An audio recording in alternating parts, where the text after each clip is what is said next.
70세 버스 기사 핸들보다 먼저 내려놓은 건 창견이었다는 고백. 이 제목을 처음 들으면 조금 웃음이 납니다. 창견을 내려놓았다니 운전대를 놓기 전부터 삶의 방식을 정리했다는 뜻 같기도 하고요. 그런데 가만히 생각해보면 이 말이 은퇴를 앞둔 사람들의 마음을 아주 정확하게 건드립니다. 은퇴라는 건 단순히 일을 그만두는 게 아니라 오랫동안 붙잡고 있던 역할과 태도, 그리고 내가 아직 쓸모 있는 사람인가라는 질문을 내려놓는 과정이니까요. 많은 사람들이 은퇴를 준비한다고 하면 돈부터 떠올립니다. 연금, 저축, 부동산. 물론 중요합니다. 하지만 막상 은퇴를 해보면 제일 먼저 마주하는 건 시간과 관계입니다. 하루 종일 시간이 남는데 어디에 쓰지? 가족과는 어떤 거리를 유지해야 하지? 예전처럼 조언하고 간섭해도 될까?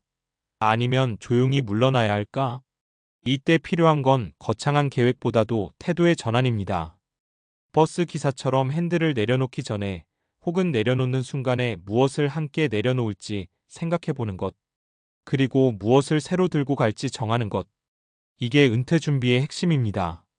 먼저 은퇴를 앞둔 사람들이 가장 많이 겪는 착각이 하나 있습니다. 나는 아직 현역이니까 괜찮아. 혹은 반대로 이제 끝났어. 둘 다 극단입니다. 은퇴는 끝도 아니고 그대로 유지되는 것도 아닙니다. 역할이 바뀌는 시기입니다. 예전에는 내가 중심이었지만 이제는 내가 선택인 시기로 넘어갑니다. 회사가 시간을 정해주고 손님이 기다리고 후배가 묻던 구조에서 벗어나 스스로 하루를 설계해야 합니다. 이게 생각보다 쉽지 않습니다. 그래서 많은 사람들이 은퇴 후 첫 12년에 우울감이나 허탈감을 겪습니다. 여기서 중요한 건 세 가지 준비입니다. 첫째, 시간의 구조 만들기. 둘째, 관계의 거리 조절. 셋째, 새로운 역할 찾기. 이걸 잘 해낸 사례를 세 가지로 이야기해 볼게요. 첫 번째는 실제로 버스 기사였던 한 분 이야기입니다. 68세에 퇴직을 앞두고 있었는데 늘 집에서 손주 공부에 참견을 많이 하셨답니다. 문제집 고르고 학원 시간 정하고 부모보다 더 열심히 관리했죠. 그런데 어느 날 며느리가 조심스럽게 말했대요. 아버님, 손주도 좋지만 아버님 시간도 좀 만드시면 좋겠어요. 처음엔 서운했답니다. 내가 도와주겠다는데 왜 그러지? 그런데 퇴직을 앞두고 생각해보니 회사에서도 집에서도 내가 꼭 필요한 사람이라는 느낌에 의존하고 있었던 거죠. 그래서 퇴직과 동시에 정한 게 하나였습니다. 조언은 요청받을 때만 하자. 대신 동네 도서관에서 아이들 안전지도 봉사를 시작했습니다. 운전 경력 덕분에 교통안전 교육을 맡게 됐고요. 예전엔 손주 한 명만 보던 사람이 이제는 동네 아이들 수십 명을 만났습니다. 이분 말이 인상적이었습니다. 참견을 줄이니까 오히려 말이 더 잘 먹히더라. 은퇴 후 관계의 질이 달라진 사례입니다. 두 번째는 60대 중반에 은퇴한 회사원 이야기입니다. 이분은 퇴직 후 6개월 동안 거의 아무것도 안 했습니다. 아침에 늦게 일어나고 TV 보고 낮잠 자고 처음엔 좋았는데 점점 무기력해졌답니다. 그래서 스스로 출근 시간을 만들자고 정했습니다. 오전 9시에는 무조건 집을 나가기로요. 어디든 상관없이. 헬스장, 카페, 공원, 도서관. 그렇게 3개월을 보내니 생활 리듬이 생겼고 자연스럽게 동네 사람들과 인사를 나누게 됐습니다. 결국 지금은 동네 소규모 텃밭 모임을 운영합니다. 수익은 크지 않지만 계절마다 할 일이 있고 만날 사람이 있습니다. 이분이 말했습니다. 일이 있어서 사는 게 아니라 살아보려고 일을 만든 거죠. 은퇴 후 시간 구조를 만든 사례입니다. 세 번째는 70대 초반의 여성 사례입니다. 남편이 먼저 은퇴하고 집에 있으니 하루 종일 집안일 방식에 간섭을 하더랍니다. 설거지 순서, 장보기 방식, 반찬 종류까지. 결국 크게 다툰 후 각자 시간을 따로 쓰기로 했습니다. 남편은 탁구장을 다니고 아내는 문화센터에 등록했습니다. 처음엔 어색했지만 각자 생활이 생기자 집에서는 오히려 대화가 부드러워졌습니다. 이분이 한 말이 기억에 남습니다. 같이 있으려면 각자 있을 곳이 있어야 하더라고요. 은퇴 후 부부관계의 거리 조절 사례입니다. 이 세 가지 사례를 보면 공통점이 있습니다. 은퇴 후 삶은 무엇을 더할까 보다 무엇을 내려놓을까에서 시작된다는 점입니다. 지시하는 습관, 필요받고 싶어하는 마음, 과거의 역할에 대한 집착, 이런 걸 조금 내려놓아야 새로운 역할이 들어옵니다. 그렇다고 해서 갑자기 모든 걸 바꿀 필요는 없습니다. 오히려 은퇴 23년 전부터 작은 연습을 해보는 게 좋습니다. 주말에 혼자 시간을 보내보기, 조언을 한번 참아보기, 새로운 모임에 가보기. 이런 작은 변화가 은퇴 후 충격을 줄여줍니다. 은퇴 준비는 결국 돈 준비 50, 마음 준비 50입니다. 돈은 숫자로 계산되지만 마음은 태도로 드러납니다. 내가 없어도 세상은 돌아간다는 걸 인정하는 순간 오히려 내가 더 편해집니다. 그리고 신기하게도 그때부터 주변 사람들이 다시 찾기 시작합니다.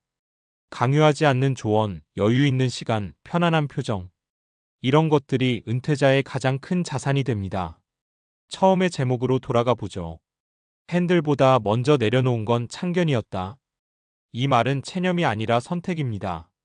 무언가를 내려놓았기 때문에 다른 걸 다시 잡을 수 있다는 뜻입니다.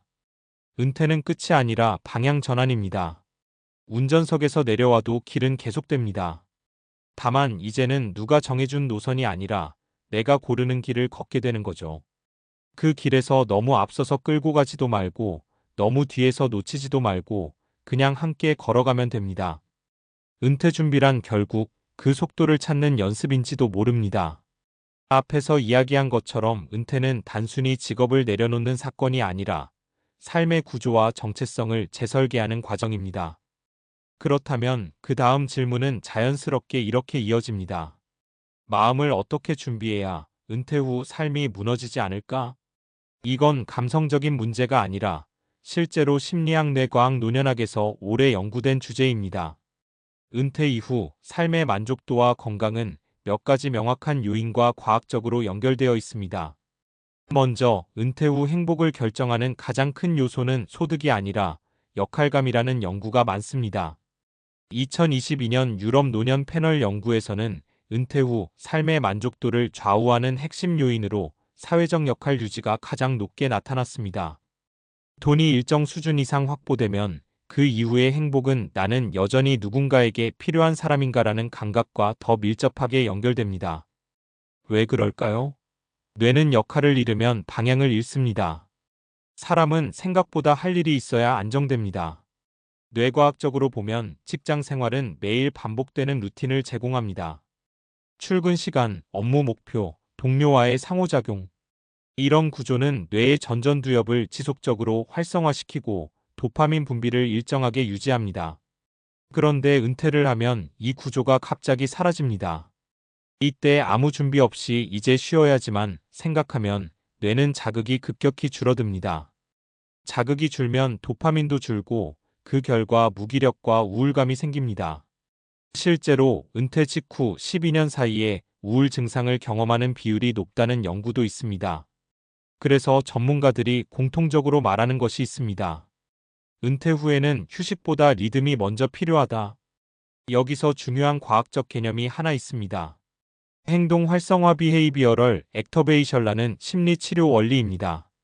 우울감이 생길 때 기분이 좋아질 때까지 기다리는 게 아니라 먼저 행동을 만들어서 기분을 끌어올리는 방식입니다. 은퇴 후에도 똑같습니다. 기분이 좋아지면 나가겠다는 생각은 대부분 실패합니다. 먼저 일정과 행동을 만들면 뇌가 그 리듬에 맞춰 다시 활력을 회복합니다. 예를 들어 매주 화요일 오전에 정해진 모임이 있다면 그 자체가 뇌에게 나는 아직 사회 안에 있다는 신호를 줍니다. 이런 반복적 사회 접촉은 실제로 치매 위험을 낮추고 우울증 발생률을 줄이는 것으로 나타났습니다. 미국 하버드 노년 연구에서는 일주일에 2회 이상 정기적 사회 활동을 하는 노인의 인지 저하 속도가 그렇지 않은 그룹보다 유의미하게 느렸습니다. 또 하나 중요한 건 간섭을 줄이면 관계 만족도가 올라간다는 심리학적 근거입니다. 나이가 들수록 경험이 많아지니 조언하고 싶어집니다. 그런데 자녀 세대는 이미 독립된 성인입니다. 심리학에서는 이를 자율성 욕구라고 부릅니다. 성인은 스스로 결정하고 싶어하는 욕구가 강합니다. 이때 부모가 계속 방향을 제시하면 도움으로 받아들이기보다 통제로 느끼기 쉽습니다. 그래서 갈등이 생깁니다. 흥미로운 연구가 있습니다. 노년층 부모와 성인 자녀 관계를 조사했더니 요청받지 않은 조언을 줄인 부모일수록 관계 만족도가 높았습니다. 왜냐하면 자녀 입장에서는 필요할 때 말하면 도와주는 사람이 가장 편하기 때문입니다. 이건 단순한 예절 문제가 아니라 관계의 지속성을 높이는 전략입니다. 또한 은퇴 후 삶에서 매우 중요한 요소가 신체 활동입니다. 운동이 좋다는 건 누구나 알지만 왜 은퇴 이후에 특히 중요한지 과학적으로 보면 더 분명해집니다. 규칙적인 걷기나 가벼운 근력 운동은 뇌의 해마 부위를 활성화시킵니다. 해마는 기억과 감정을 담당하는 영역입니다.